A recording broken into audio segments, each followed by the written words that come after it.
Une façon assez sympa pour créer une palette de couleurs personnalisée est la façon suivante. J'ai ici cette image avec des couleurs bien spécifiques et j'aimerais bien sauver ces couleurs dans une palette de couleurs. Plutôt que d'utiliser l'outil pipette, de sélectionner chaque couleur, puis de sauver la couleur dans un nuancier, on va procéder de la façon suivante. Je choisis Image Mode et je change mes couleurs en couleurs indexées.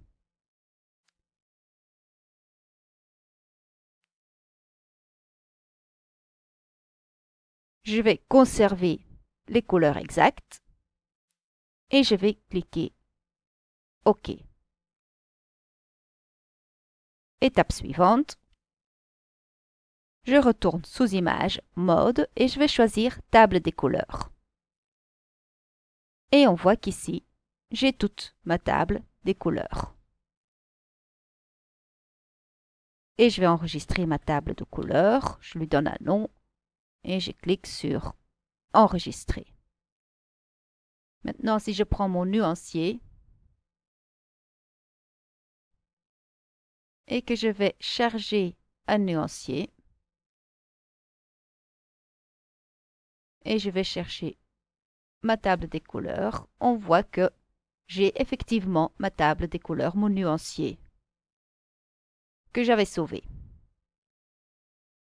Ici, je l'ai ajouté au nuancier qui existait déjà. Je pourrais évidemment aussi ouvrir rien que le nuancier en remplaçant le nuancier. Je ne veux pas enregistrer les modifications et je vais chercher mon nuancier Eggs. Voilà.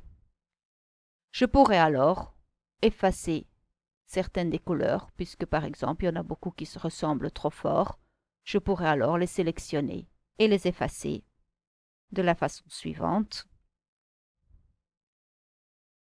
Cliquant dessus et en tirant la nuance vers la poubelle.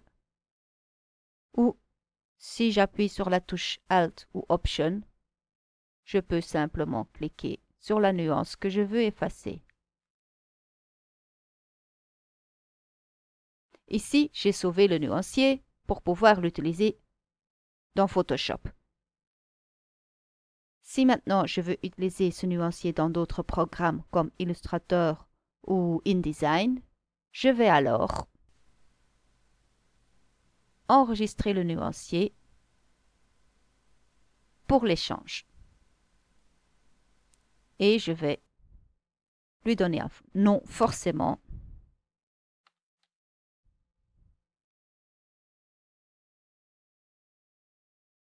Je vais maintenant pouvoir ouvrir mon nuancier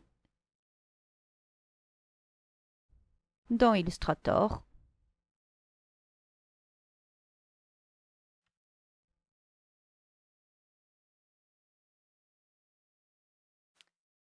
Et voilà mon nuancier